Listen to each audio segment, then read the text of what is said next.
The NFL coaching carousel has gone rogue. I mean, it's just so much going on. We have to talk about it in today's video, detailing it all, because there's a lot that we have to dive into. But I think there were two big time shockers that we saw today. And I think you can say for one, for the Chicago Bears, we kind of foresaw some of these things, some shifts in the offensive personnel pertaining to what the coaching staff had. Matt Eberflus stays, Luke Getsy goes. We're going to talk all about that. But the biggest shocker that I had for today as I opened up my social media feeds, the Seattle Seahawks firing Pete Carroll. Now, yesterday I looked at what the Tennessee Titans did. They fired Mike Vrabel. And while I like Vrabel, I think Vrabel will get another job extremely quickly. However, I connected some of the dots there. I looked at some of the personnel there, some of the coaches that may fit that personnel, and what Amy and Rand Carthon, the general manager for the Tennessee Titans, what direction they wanted to go in. The two ways that they were seeing with he and Mike Vrabel were not going eye to eye in the same direction. So we understood some of those things, even if we didn't agree with the move. In today's video, I confidently cannot sit here and tell you I know what the Seattle Seahawks want to do as they approach their future. I think this is an extremely talented team. But as the Seahawks fire head coach Pete Carroll today, this is a coach who went 25-26 in the past 3 seasons. However, Pete Carroll had took this team to 2 Super Bowls, and he coached the Seahawks for 14 years, winning the franchise's first Super Bowl. So I think for these past 3 seasons, we've seen how things have went with Russell Wilson. You move off of Russell Wilson. Geno Smith becomes the guy. He steps up over a guy like Drew Lock, who we thought was slated to be the next guy. However, I don't think really in these past 3 seasons, expectations have been met for the Seattle Seahawks. For all of the talent that they have, offensively and defensively, we can talk about these guys. You got Spoon, you got Tariq Woolen, you got Quandre Diggs, you got Jamal Adams. Even though some people aren't as high on Jamal Adams as they've been, you still have him. Bobby Wagner, as he ages, he's still playing good football. Some of those guys in the front 7, you made the big time trade. You gave up a 2nd round pick to go get Leonard Williams to try to compete with the San Francisco 49ers in the NFC West. However, things have not gone according to plan. And you look at some of the coordinators that Pete Carroll has brought into this team. You think about offensively, you make kind of the luxury pick as you go get Jackson Smith and Jigba. Now you place him into that slot position. You look at the perimeters. You got DK on one side. You got Tyler Lockett on one side. You look at the backfield. Zach Charbonnet, big time back out of UCLA. You look at Kenneth Walker, what he's been able to do as a young back in the NFL. And I'm looking at the offensive line. I think they can use for some interior help, but I like what they have at those tackle positions. So for them to go 9-8 in these past 2 seasons, I think you look at this and I feel like maybe they want a new perspective. There's no concrete details as of yet, but I think this team wants to go in a new direction with all of the talent that they have, and they want something to show for it. They want to capitalize on that. What's next for Pete Carroll? I think we're probably going to have to make another video on that and detail some of those things. But another move, like I aforementioned in the beginning, the Chicago Bears cleaning house. Matt Eberflus moves on from offensive coordinator Luke Getsy, quarterbacks coach Andrew Janocko, wide receivers coach Tyke Tolbert, running back coach Omar Young, and assistant tight ends coach Tim Zetz. Wiping the slate clean. What can this only tell us for the Chicago Bears? Does this tell us, okay, lean in Justin Fields? Does this tell us, okay, Drake May, Caleb Williams? Are we drafting that quarterback and resetting the quarterback contract clock? So many possibilities and so many scenarios that we can think about, but I think right now it's still some speculation. I kind of foresaw some things, and really talking about this doesn't do it justice. I'm working on a film breakdown right now to talk about the Chicago Bears and some of the things with this offense in Justin Fields' last game.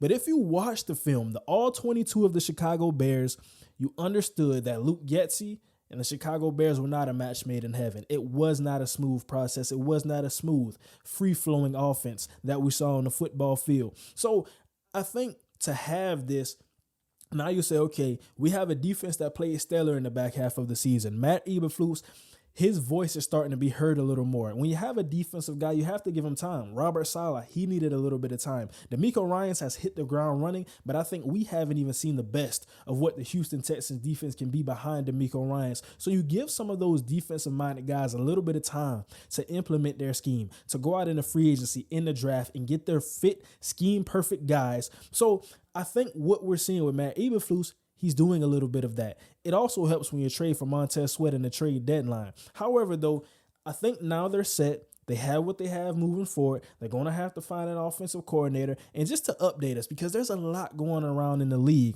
other notable moves. These are other head coaches who have been fired.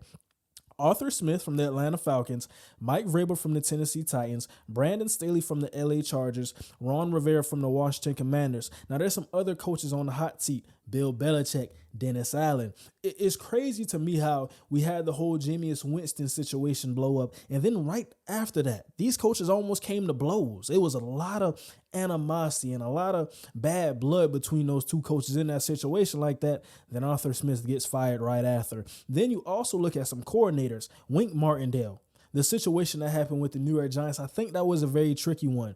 Brian Daboll fired his right-hand man, and then it's alleged that Wink Martindale had some not so nice words to say to Brian Daboll after that situation occurred. So he and the New York Giants have mutually parted ways. Wink Martindale, former defensive coordinator for the Baltimore Ravens. He's a good defensive coordinator. Excited to see what's next. But there's so much going on, and we also have one more move that I want to know. Mike Caldwell fired as the Jags defensive coordinator. So that keeps us up to date with what we have right now in the coaching carousel. Like I said, a lot going on. And before we get out of here, I want to talk about some of the potential candidates. If your team does not have a head coach, if your team does not have an offensive, defensive coordinator, keep your eyes and keep your ears pinned to some of these guys I'm about to name. Lions offensive coordinator Ben Johnson. Lions fans, don't hurt me, hurt the game.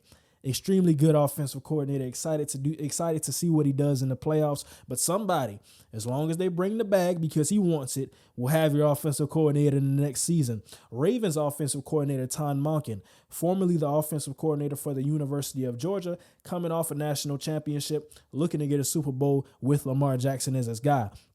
Ravens defensive coordinator, Mike Macdonald. We've talked so much about Mike Macdonald. I have a film breakdown talking about his defense a little bit against the San Francisco 49ers in that game. Exceptional guy. Of course, if you're that defensive-minded guy, there's a little more to be expected out of you because the teams who you're probably going to go to, unless it's the LA Chargers, unless it's the Atlanta Falcons, some of these teams are trying to rebuild the thing. But if you're a defensive-minded guy, how equipped are you to come in with a rookie quarterback and start from the ground up? Some of the other candidates, Bengals offensive coordinator Brian Callahan, Cowboys defensive coordinator, Seahawks fans, keep your ears pinned. Look out for Dan Quinn.